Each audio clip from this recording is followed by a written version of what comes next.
In the city of Ninove, the past isn't just history. It's literally shaping the future. Let's dig in. So how can an old skeleton tell us about the future? Well, it all starts with a fascinating mystery. Back in April, a dig for a new building uncovered something incredible. 800 years of history right there. And the strangest find?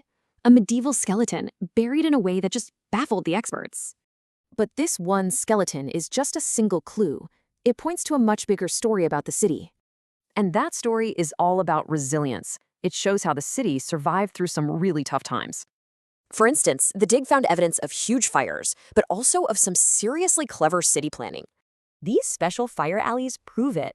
The city literally built resilience right into its own streets.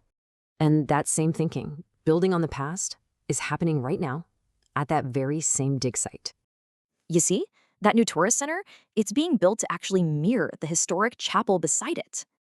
So they're literally building their future on top of the physical foundations of their past. But this isn't just about architecture. This whole mindset is part of a much bigger, citywide strategy. As a guide, Ninove uses the UN Sustainable Development Goals. You might know them as the SDGs. These goals cover pretty much everything, from the planet and prosperity to peace and partnership.